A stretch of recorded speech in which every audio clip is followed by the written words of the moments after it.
तो कैसे हो भाइयों, आज की इस वीडियो हम लोग देखने वाले हैं Gaurav Tiwari Lambi Dehar mines case, the case of Uttarakhand. इससे पहले मैंने इसके दो पार्ट देखे हैं, दोनों मैं एंड स्क्रीन पर डाल दूंगा, तुम जाके बाद में देख सकते हो। वो कुछ लिंक्ड नहीं है तो तुम्हें पहले वो देखने की जरूरत नहीं है, तुम ये वीडियो डायरेक्ट देख सकते हो। बाकी मैं तुम्हें बता दूं तो गौरव तिवारी एक पैरानॉर्मल एक्टिविस्ट टाइप थे, मतलब रिसर्च करते थे उस पे। एंड उनके केसेस हैं ये सारे के सारे। So let's begin this video. तुम कुछ खाने पीने को लेकर बैठ सकते हो क्योंकि वीडियो में बहुत मजा आने वाला है। अगर आपको नहीं पता, हम एक पूरी ये सीरीज बना रहे हैं जहां पर हम गौरव तिवारी के बारे Yes, में और sir. उन्होंने जिस जिस केस के ऊपर काम करा है उन सभी केसेस को हम एक एक पार्ट में एक्सप्लेन कर रहे हैं। तो ये थर्ड एपिसोड होने वाला है। अगर आपके पास टाइम है और अगर आप इंटरेस्टेड हो तो आप पहली पार्ट से पूरी सीरीज को फॉलो कर सकते हो, और अगर आपके पास इतना ज्यादा टाइम नहीं है या अभी आप फ्री नहीं हो तो आप इस एपिसोड को भी देख सकते हो। ऐसा कुछ नहीं है कि आपको कोई कंटिन्यूटी फॉलो करनी है, कुछ भी। Yeah, बस छोटा सा exactly, कॉन्टेक्स्ट वही समझा कहा देता मैंने हूँ। जिसने ये गौरव तिवारी के ऊपर बुक लिखी थी, अभिरूप, वो यानी कि इंडियन पैरानॉर्मल इन्वेस्टिगेटर्स के साथ बैठा हुआ है, जो कि गौरव तिवारी ने ही फॉर्म करी थी। और आईपीएस के भी दो मेंबर्स अभी अभिरूप के साथ बैठे हुए हैं, मेघना और सिद्धार्थ। अभिरूप इन दोनों से गौरव तिवारी के केसेस के बारे में पूछता है। तो मेघना बताती है कि एक केस मेरे दिमाग में आता है, एक्चुअली मेरे क्या, सिद्धार्थ उस समय गौरव के साथ ही था, तो सिद्धार्थ आपको ज्यादा अच्छे से बता सकता है। अभिरूप सिद्धार्थ की तरफ देखते हैं और बोलते हैं कि सिद्धार्थ काफी शाय टाइप का इंसान था। मतलब जितना अभिरूप ने सिद्धार्थ को देखा है, सिद्धार्थ ने ज्यादा बोला नहीं है। तब से मेघना ही कह रही थी सिद्धार्थ सिर्फ साइड में बैठे बैठे सर हिला रहा था, थोड़ा इंट्रोवर्ट लगता है शायद। वेल, सिद्धार्थ अब बोलना शुरू करता है कि वैसे तो मैंने बहुत सारे केसेस में गौरव सर के साथ काम करा है, लेकिन एक केस है जो मुझे आज भी याद है। ये केस था लंबी देहर माइंस का। अभिरूप बोलता है, एक मिनट, ये लंबी देहर माइंस, ये वही ना उत्तराखंड के मसूरी में जो है? सिद्धार्थ अपना सर हिलाकर हाँ बोलता है और अब वो पूरी कहानी सुनाता है। यहाँ पे मैं जो भी बताने वाला हूँ ये सब बुक में डॉक्यूमेंटेड है और ये ओरिजिनल बुक है। मतलब इसी बुक के आधार पर कहीं ना कहीं वो पूरी सीरीज बनाई है जिसको देखकर आप यहाँ पर आए हो। तो यहाँ पे एक एक वर्ड जो मैं आपको बताने वाला हूँ, जो मैं बोलने वाला हूँ, वो एकदम सच है। समय 1990s का था। मसूरी के आउटस्कर्ट्स में स्थित लंबी देहरी माइंस में एक लंबी अवधि के दौरान लगभग 50,000 माइन वर्कर्स की मौत होने की बात कही जाती है। कहते हैं कि लाइम क्वारीज में होने की बात कही जाती है। कहते हैं कि लाइम क्वारीज में कोई सेफ्टी रेगुलेशंस नहीं थे और इसी वजह से वर्कर्स को गंभीर हेल्थ प्रॉब्लम हो गई। उनकी मौत बेहद दर्दनाक थी। उनके लंग्स अफेक्ट होने लगे और धीरे धीरे उन सबको खून की उल्टियां होने लगी। जब भी वो खांसते उनके मुंह से खून निकल जाता और धीरे धीरे उन सबकी हेल्थ बेड से वर्स्ट होने लगी। एंड देन उनकी एक एक करके सबकी बेहद दर्दनाक मौतें होने लगी। इन मौत के बाद ये जो माइंस थी ये बंद पड़ गई थी और आज पूरी तरीके से वीरान है। वहाँ अब सिर्फ टूटे फूटे घर बचे हैं जिनमें अंदर ही अंदर पौधे और पेड़ उग गए हैं। ये वीरानी उस जगह को एक डरावना माहौल दे देती है और अगर तुम सूरज ढलने के बाद वहां जाओ तो तुम्हारा खून सच में जम सकता है। कुछ लोग कहते हैं ये जगह एक डायन के श्राप की वजह से हॉन्टेड है। हाँ, काफी वहां पर लोकल लोग हैं जो इन अफवाहों पर हंसते हैं और कहते हैं कि ये सिर्फ अफवाहें हैं, लेकिन फिर भी यहाँ पर कई सारी अजीबोगरीब घटनाएं हुई हैं। कई सारे एक्सीडेंट हुए हैं, कई बार तो ट्रक्स का बिना वजह से रोड से एकदम नीचे गिर जाना और कभी कभी तो हेलीकॉप्टर का क्रैश होना तक यहाँ पर हुआ है। कई लोगों ने यहाँ पर समझ से परे एक्सपीरियंस भी रिपोर्ट करे हैं, खासकर शाम के वक्त। बहुतों ने दावा करा है कि यहाँ पर किसी के रोने और चीखने की आवाजें आती है, सिर्फ रात या फिर शाम में ही नहीं बल्कि दिन के उजाले में भी। कुछ लोगों ने एंटिटीज को देखने का भी दावा किया है। कुछ साल पहले की बात है, एक लोकल आदमी था जो कि इस माइन के पास से गुजर रहा था। अपनी गाड़ी में बैठे जब वो माइन के पास से गुजर रहा था तो उसको एक आदमी दिखा सामने जो कि उससे लिफ्ट मांग रहा था, लेकिन जैसे जैसे वो करीब आता गया वो आदमी धीरे धीरे धुंधला होता गया और एक समय आया वो गायब हो गया। लोकल को ज्यादा कुछ समझ नहीं आया, वो उसने थोड़ी सी एक्सीलरेटर पे पैर दबाया और गाड़ी और तेजी से भगाने लगा। जब गाड़ी थोड़ी और आगे गई तो आगे सेम वही आदमी खड़ा उसी लोकल आदमी से लिफ्ट मांग रहा था। अब जो ये लोकल आदमी था ये बहुत ज्यादा डर जाता है, कैसे भी करके घर पहुंचना है भाई, और ये सोचते वो एक्सीलरेटर और तेज दबाता है और गाड़ी और स्पीड से भगाने लग जाता है। और तीसरी बार वापस से एक पॉइंट आता है जहां पर एक आदमी इस लोकल आदमी से लिफ्ट मांग रहा था। कैसे कैसे करके वो आदमी बिना गाड़ी रोके और उसे फुल स्पीड में भगाकर अपने घर मसूरी में पहुंचता है और कहते हैं कि अगले दिन से उसने उत्तराखंड ही छोड़ दिया था, वो किसी और स्टेट में जाकर शिफ्ट हो गया। गौरव तिवारी ने भी ये जो लंबी देहर माइंस है इसका भी कई बार दौरे करे थे और हर समय उनके साथ उनका काइंड ऑफ बेस्ट फ्रेंड और उनके साथ एक ऐसा फैमिली थी, तीनों की फैमिली थी भाइयों। वो बड़ा भाई, छोटा भाई और उसकी बीवी थी जो कि इसको रोक रहे थे कि इसको लिफ्ट दे दे, क्योंकि उनका बच्चा आ गया था, कैंसर की मौत, मर रहा था और ये इसको भगा के चला गया और अब ये मसूरी छोड़ के भी जा चुका है। ये सीन था भाइयों। इंसान होता था जो कि कोई भी टैग दे दो सॉरी उसमें यार। उसकी महारत थी, जिसका नाम था राज। ये दोनों मिलकर कई बार इस लोकेशन हेलो पर आए राज। और इन्वेस्टिगेशन करी है। वेल, सबसे इंपॉर्टेंट विजिट वो वाला था जब जी न्यूज ने इन्वेस्टिगेशन को रियल टाइम में कवर किया। ये ऐसा कुछ था जो पहले कभी किसी ने न्यूज चैनल या पैरानॉर्मल टीम में ट्राई नहीं किया था। गौरव और उसकी टीम दोपहर में मसूरी पहुंचते हैं, होटल में चेक इन करते हैं, थोड़ा फ्रेश होते हैं और शाम के टाइम में माइंस की तरफ निकलते हैं जहां जी न्यूज की टीम भी उनके साथ ही ज्वाइन हो गई। अब वहां पर एक रिपोर्टर था जो गौरव तिवारी से पूछता है कि हम हमेशा रात को इन्वेस्टिगेशन क्यों करते हैं, क्या घोस्ट दिन में नहीं दिखते? गौरव तिवारी उसे देख के बोलता है कि ऐसा नहीं है, दिन में भी घोस्ट होते हैं लेकिन रात में इनकी ताकत और ज्यादा हो जाती है और मजा तो तभी आता है ना जब ये अपनी फुल पावर में हो। गौरव की आंखों में एक अलग ही चमक थी। सिद्धार्थ बताता है कि गौरव बहुत ज्यादा एक्सप्रेसिव नहीं था लेकिन उसकी आंखें बहुत ज्यादा एक्सप्रेसिव थी। मतलब आप उसकी आंखों को देखकर पता लगा सकते हो कि वो क्या सोच रहा है। और जब भी ये किसी नई साइट में जाता है या नई इन्वेस्टिगेशन के लिए जाता, इसकी आंखों में एक अलग ही चमक होती है, एक एक्साइटमेंट होती है कुछ नया देखने की, कुछ नया एक्सपीरियंस करने की। और यही एक्साइटमेंट गौरव की आंखों में अभी भी थी जब ये लोग लंबी देहर माइंस में एंटर कर रहे थे। वेल, अब कैमरा रोल होता है। गौरव टीम के साथ थोड़ी सी फॉर्मल बातें करता है एंड देन गौरव ने शूट करने वालों को कुछ पॉइंट्स बताए। उसे कैमरा एंगल्स का भी अच्छा खासा आइडिया था और उसे ये भी भी पता था कि थोड़ी सी टैक्टिक्स से शूटिंग को कैसे और ज्यादा दिलचस्प बनाया जा सकता है। और वहाँ पे जो बगल में रिपोर्टर खड़ा था वो भी गौरव तिवारी को बोलता है आप तो इस मामले में भी एक्सपर्ट हैं। एंड देन अब ये सब मिलकर लंबी दहर माइंस के अंदर चले जाते हैं। गौरव राज की तरफ देख के चिल्ला के बोलता है कि राज हम रेडी हैं। और राज वो एक इंसान जो टेक्निकल चीजों के बारे में सब कुछ जानता था चिल्ला के कहता है कि हाँ हम रेडी हैं। इस समय पर टाइम हो रहा था रात के 10:43। आईपीएस और जी न्यूज दोनों ही टीम्स एडमिनिस्ट्रेटिव ऑफिस के अंदर रेडी थी। ये ऑफिस पहले माइंस का एक हिस्सा हुआ करता था। खुद माइंस के अंदर किसी को जाने की इजाजत नहीं थी। गौरव और राज वहां पहले भी कई बार आ चुके थे और जगह से अच्छी तरीके से वाकिफ थे। पहले ही वो अपने इक्विपमेंट्स पर काफी एविडेंस कैप्चर कर चुके थे। लेकिन ये वाली इन्वेस्टिगेशन खास थी क्योंकि ये रियल टाइम में हो रही थी और एक मशहूर न्यूज चैनल पर टेलीकास्ट होने वाली थी। इस कवरेज से आईपीएस या गौरव तिवारी उसकी पूरी टीम को एक पैसा तक नहीं मिलने वाला था। फाइनेंशियली कोई खास सपोर्ट मिल नहीं रहा था। लेकिन गौरव तिवारी को एक चीज पता थी कि उनको जो चाहिए वो है पॉपुलैरिटी, क्योंकि अगर लोग जितना इन्हें देखेंगे उतने इनके पास केस आएंगे, उतना ही लोग इन पे बिलीव करेंगे। क्योंकि ये वो समय था जब पैरानॉर्मल इन्वेस्टिगेशन या इस टाइप के किसी भी चीजों को लोग थोड़ा दूर से ही ठुकरा देते थे। ज्यादातर तांत्रिक पंडित इन्हीं के इर्द गिर्द घूमते थे और गौरव तिवारी जैसे लोगों को एक्सेप्ट करना अभी भी लोगों के लिए थोड़ा सा डिफिकल्ट था। खैर जो राज था जो कि टेक्निकल एक्सपर्ट था वो भी कुछ अलग ही टाइप का इंसान था। मतलब कि जहां गौरव और उसकी टीम एक जगह घूमती थी, राज क्या है ये, इसकी आंखों क्या हो गया? एक्सपर्ट था वो भी कुछ अलग ही टाइप का इंसान था। मतलब कि ये गौरव तिवारी भाई आपकी आंखों को क्या हो गया? इसमें कौन सा लकवा मार गया आपको? हेलो, जहां गौरव और उसकी टीम एक जगह घूमती थी, राज हमेशा अकेले ही कहीं और जाके एक्सप्लोर करता था। गौरव ने भी कई बार राज को ये समझाया कि भाई तो अकेले मत घूमा कर, ये चीजें बड़ी डेंजरस होती है। बट राज को थोड़ा एक्साइटमेंट और थोड़ा एडवेंचर चाहिए होता था और इसीलिए कई बार वो बिना बताए ही कहीं और ही चला जाया करता था। हालांकि बाद में वो टीम के पास आ जाता था और गौरव उसे डांटता भी था, पर राज हमेशा मुस्कुरा के सारी बातें टाल देता था और यही राज का स्टाइल था और शायद आज भी है। बस अब वो केसेस चूज करने में थोड़ा ज्यादा सिलेक्टिव हो गया है। काफी बार सॉलिड प्रूफ कैमरा पर राज ही कैप्चर करता था और गौरव उसके एक्शन और जजमेंट पर पूरा भरोसा करता था, लेकिन साथ ही उसकी चिंता भी करता था। गौरव एक इमोशनल और केयरिंग इंसान था। वो अपनी टीम के सभी मेंबर से प्यार करता था और चाहता था कि ये सब डेंजरस फैक्ट फाइंडिंग मिशंस के दौरान सेफ रहें। और उस रात भी कुछ अलग नहीं हुआ। जब गौरव टीम को इंस्ट्रक्शंस दे रहा था तो गौरव नोटिस करते हैं कि जो राज होता है वो चुपचाप अकेले अपने कोने में चले जाते हैं, कहीं अलग ही जगह एक्सप्लोर करने। उनके हाथ में एक थर्मल इमेजिंग कैमरा, एक वीडियो रिकॉर्डर और एक ईएमएफ मीटर होता है। गौरव राज को देख रहा है और मन में कह रहा है कि ये बंदा भी ना। उसे पता है, गौरव को पता है कि राज को बुला पाना थोड़ा मुश्किल होगा क्योंकि वहां पर नेटवर्क का बड़ा इशू था। लेकिन राज के पास एक प्लान था, बट राज ये प्लान किसी को बताना नहीं चाहता था। वो दरअसल गौरव को कुछ स्ट्रॉन्ग रिजल्ट्स लाकर सरप्राइज देना चाहता था। पिछली बार जब वो गौरव के साथ यहाँ पर आया था उसने एक जगह नोटिस करी थी। शायद वो जगह कभी किसी टाइम पर कोई डोरवे रहा होगा जहाँ पर ईएमएफ मीटर पर लाउड नॉइसेस आए थे और इसी जगह पर राज ने पहले से ही इमोशन सेंसर लाइट्स लगा दिए थे और राज को पूरा यकीन था कि यहीं से पैरानॉर्मल एक्टिविटी की स्टार्टिंग होगी। इसीलिए कुछ घंटे पहले जब जी न्यूज की टीम और आईपीएस की टीम सेटअप कर रही थी, राज अपने एक और टीम मेंबर के साथ मिलकर, जिसका नाम रजत था, उस एरिया में इक्विपमेंट्स लगा चुके थे। वहाँ पहले से ही एक सीसीटीवी कैमरा लगा हुआ था ताकि कोई भी एक्टिविटी कैप्चर हो सके। अब राज वापस गया ताकि इक्विपमेंट्स चेक कर सके और अपना सामान लेकर आ सके, और शायद इसलिए भी ताकि पहले वो खुद सीसीटीवी फुटेज देख सके और फिर बाद में अपने दोस्त, अपने मेंटोर गौरव तिवारी को दिखा सके। अब जैसे ही राज उस जगह पर एंटर करता है, राज को कुछ अजीब सा एहसास होता है। एक ऐसा एहसास जैसे कि मानो यहाँ पर पहले कभी आया ही ना हो। जगह बड़ी अलग सी और डिफरेंट सी लग रही थी, शायद इसलिए क्योंकि आज अंधेरा कुछ ज्यादा था। दरअसल लोग यहाँ पर तभी विजिट करते हैं जब दिन का उजाला होता है, लेकिन आज हर जगह अंधेरा था। क्या हो गया? हेलो साहब गाइस, अभी इसके घर में आ गए भूत गौरव तिवारी का नहीं, गौरव तिवारी का नहीं, वो तिहाड़ माइंस। पता क्या हुआ है? नहीं, हाँ, मैं अभी पूरा शूट कर रहा था एंड अचानक डैम से भाई, पता मेरे नहीं घर क्या में हुआ बहुत भाई। आगे। पिछले एपिसोड में देखा ना आपने, मेरी पूरी लाइट वो जो पीछे की वाली फ्लिकर होके बंद हो गई थी और अभी मेरा लैपटॉप बंद हो गया था। मेरे को लगा कि भाई बैटरी खत्म हुई होगी, तो मैंने चार्जर से कनेक्ट करा, लैपटॉप ऑन करा और 74% बैटरी थी। अचानक से खुद ही लैपटॉप बंद हो गया। अच्छा मैंने देख लिया भाई, वरना पूरी स्टोरी सुनाने के बाद, ये जो 30-40 मिनट की स्टोरी बनेगी उसके बाद मैं देखता कि मेरा ऑडियो हो ही नहीं रहा, पूरा इंटरफेस खत्म हो चुका है, तो मेरे बस की नहीं होती भाई वापस से शूट करना। 30-40 minute. By the way happy new year.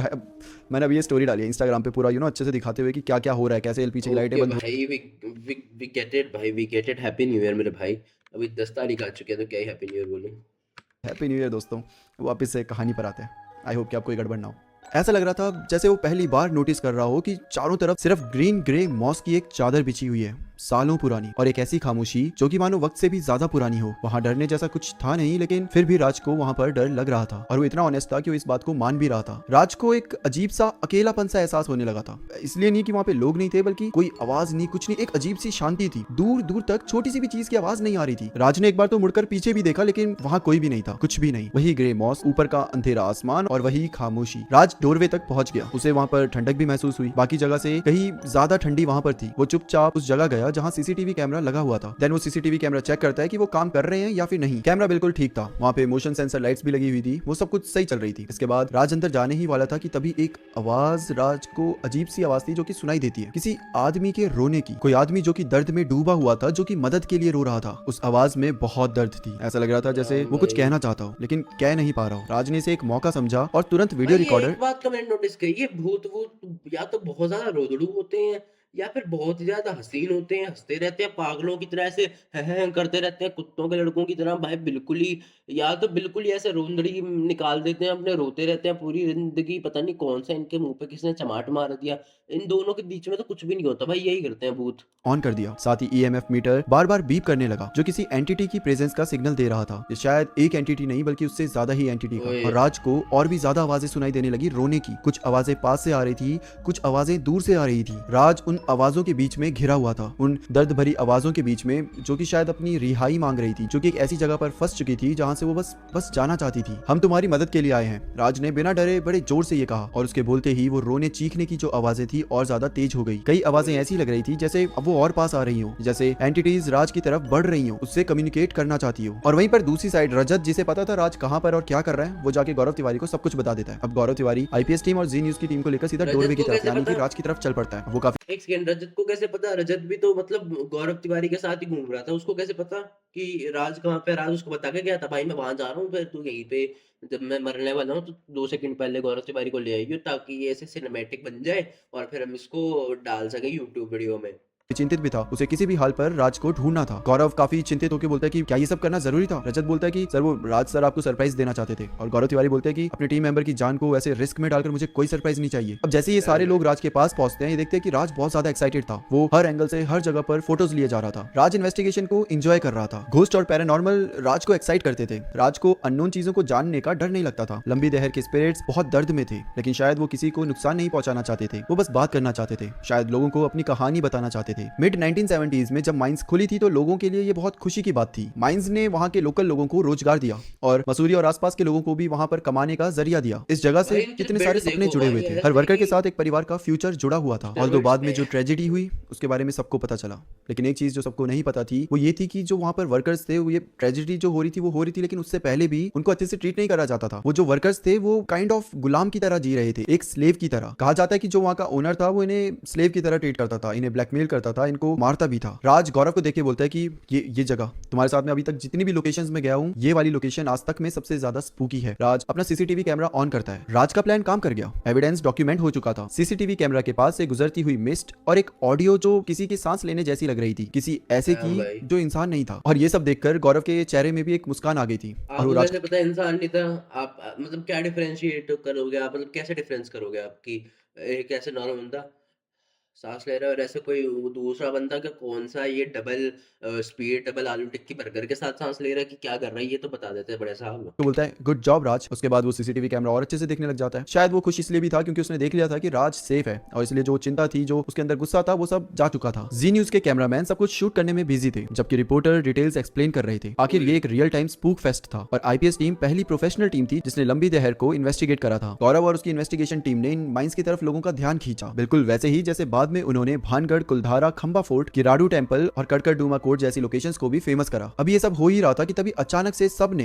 एक तेज फुटस्टेप सुने, किसी के चलने की आवाजें। अंधेरे में कोई तो इनकी तरफ आ रहा था। रिपोर्टर ने बोलना रोक दिया और कैमरामैन की तरफ इशारा करा कि कैमरा उस साइड रखे ताकि जो भी आ रहा है उसे हम कैप्चर कर सकें। गौरव और राज दोनों खड़े हो गए। राज अपने इक्विपमेंट्स को रेडी करने लगा, गौरव आगे बढ़ा, सबको गार्ड करते हुए, क्योंकि गौरव के ऊपर ही इन सबकी रिस्पॉन्सिबिलिटी थी। गौरव अब उस साइड अंधेरे की साइड अपना टॉर्च मारता है और जोर से पूछता है कौन है वहां पर। और वैसे ही जो फुटस्टेप्स थे, जो चलने की आवाजें थी, वो रुक जाती है। हर कोई वहां फील कर सकता था किसी की प्रेजेंस को। सबको ये समझ आ रहा था कि वो वहां पर अकेले तो नहीं है। अचानक से आईपीएस टीम के सारे ईएमएफ मीटर्स एक साथ जोर जोर से बीप करने लगे, घोस्ट के एमिट किए हुए इलेक्ट्रोमैग्नेटिक रेडिएशंस को मेजर करते हुए। और उसके तुरंत बाद बैटरी पर चल रहे जितने भी वहां पर कैमरा थे, वीडियो रिकॉर्डर्स थे, एकदम से बंद हो गए। सेम वैसे ही जैसे अभी मेरा लैपटॉप बंद हुआ। सारी बैटरीज अचानक से ड्रेन हो चुकी थी। पैरानॉर्मल रिसर्चर्स एनर्जी और हीट एक्सचेंज की थ्योरी पर यकीन रखते हैं, जिसके मुताबिक जो घोस्ट होते हैं वो एम्बिएंट एनर्जी और एनवायरनमेंट को मैनिपुलेट कर सकते हैं। यानी कि आपके फोन की बैटरी एकदम से डिस्चार्ज होने लग जाएगी और आपके रूम का जो टेम्परेचर है वो अचानक से ठंडा सा होने लग जाएगा। पैरानॉर्मल रिसर्चर के हिसाब से ये सारी चीजें घोस्ट के कंट्रोल में होती है। स्पिरिट्स को मैनिफेस्ट होने के लिए एनर्जीज चाहिए होती है, और ये जो एनर्जी होती है इनका सोर्स एक बैटरी भी है जो कि अचानक से डिस्चार्ज होने लग जाती है। इसलिए शायद कई सारे किस्सों में आपने ये भी सुना होगा कि वहां पे हमें भूत दिख रहा था, उसी समय हमने फोन निकाला तो फोन डेड पड़ा हुआ था, या फिर सिग्नल गायब थे। ये बहुत कॉमन चीजें हैं जो कि अगर आपके आसपास कोई भूत होता है या स्पिरिट्स होती है तो ये चीजें होती हैं। अच्छा, अब गौरव की जो टॉर्च थी वो भी बंद हो गई थी और अगले ही सेकंड उस लोकेशन में अंधेरा छा गया और फिर वहां पर आवाजें आई, ऐसी आवाजें जो कि चारों तरफ से आ रही थी, ऐसी आवाजें जो दर्द से भरी थी और ऐसी आवाजें जो कुछ कहना चाहती थी। ये जो आवाजें थी धीरे धीरे गुस्से में बदलने लगी, हर सेकंड वो आवाज तेज होती गई एंड देन अगले ही पल एकदम शांति छा गई। लंबी दहर की स्पिरिट्स ने ये तो बता दिया था कि वो वहां पर मौजूद हैं। गौरव जो उसके हाथ में टॉर्च थी उसे ऐसे थपथपाते हुए, शायद वो सोच रहा था कि ऐसे कर करके थोड़ी सी बैटरी रिवाइव हो सकती है, तो अपने टॉर्च को अपने हाथ में ऐसे थपथपा रहा है और कह रहा है कि हम समझ गए, अब हमें आप ये बताइए कि हम आपकी मदद कैसे कर सकते हैं। गौरव ये बोल रहा है। दूसरी साइड जी न्यूज की टीम है जो कि जिन्हें बिल्कुल भी इस सब चीजों का एक्सपीरियंस नहीं है, वो बहुत ज्यादा डरे हुए हैं, उनके तो पसीने निकल गए, उन्हें समझ नहीं आ रहा कि भाई अब क्या होने वाला है। और तभी राज को एकदम से याद आता है कि उसके पास एक्स्ट्रा बैटरीज भी है, तो जाता है अपने बैकपैक लेता है, वहां से एक्स्ट्रा बैटरीज निकालता है, एक बैटरी गौरव को देता है जो गौरव टॉर्च में डाल देता है एंड देन टॉर्च चल पड़ती है। और अबे एक बात बताओ, अगर बाकी सारी मतलब बैटरीज खत्म हो गई, बाकी सारे फोन डिस्चार्ज हो गए, सब कुछ डिस्चार्ज हो गया, तो वो जो बैटरी इनके बैग में पड़ी थी वो कैसे डिस्चार्ज नहीं हुई? मतलब ऐसा तो है नहीं कुछ सिलेक्टिव ही बहुत करेगा कि हाँ मतलब ये वाली टॉर्च की कर दो खत्म, वो वाली की रहने देते हैं, वो बाद में यूज कर लेंगे, तो ऐसी स्टोरी बनेगी।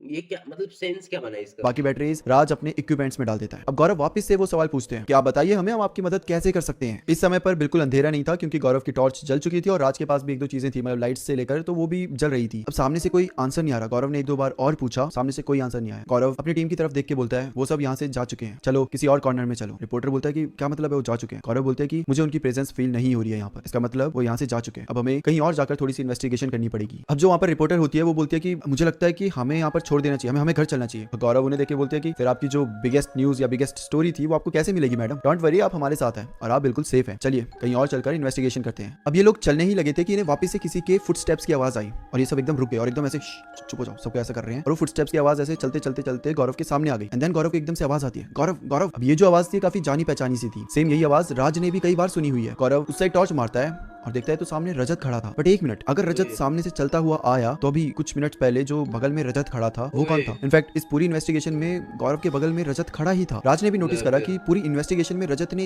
एक चीज नहीं बोली, जबकि ऐसा कभी होता नहीं है। रजत तो हमेशा अपने इनपुट्स देता है, बस वो पूरी इन्वेस्टिगेशन के दौरान बगल में खड़ा रहा, बिना कुछ बोले, बिना यहाँ वहाँ मूव करे, बस वो ऑब्जर्व कर रहा था, बस देख रहा था सबको। इसी समय पर राज अपनी दाहिनी तरफ देखता है, अपनी राइट साइड जैसे देखता है उसे एक एंटिटी दिखती है जो कि दिखने में बिल्कुल सेम रजत की तरह ही होती है एंड देन अगले ही पल वो हवा में गायब हो जाती है। राज ने सब देखा और ये सब वो जो रिपोर्टर्स थे, उनकी टीम थी, सबने देखा और उसी समय पर वहां पर सबके चिल्लाने की आवाजें आने लगी। सब मानो कि वहां से भागने के लिए रेडी ही थे। गौरव सबको समझा रहा है कि अरे वो हमें नुकसान नहीं पहुंचाना चाहते, अगर पहुंचाना होता तो अभी तक वो हमें नुकसान पहुंचा देते, आप प्लीज समझिए। स्पिरिट्स किसी भी इंसान को नुकसान नहीं पहुंचाना चाहती, इनफैक्ट वो बस अपने होने का, अपनी प्रेजेंस महसूस। भाई एक्चुअली ना ये अभी तक मेरा को ये भूत मार देता, अगर नहीं होता ना तो अभी आप चिंता मत कीजिए, अभी थोड़ी देर रुकते हैं यहाँ पे, ताकि जब बाद में भूत का मारने का मूड हो ना तो उनको मतलब ऐसे मेहनत ना करनी पड़े, वो हमको मार के यहीं खत्म कर दे, ताकि आपकी न्यूज बन जाए जी न्यूज वालों।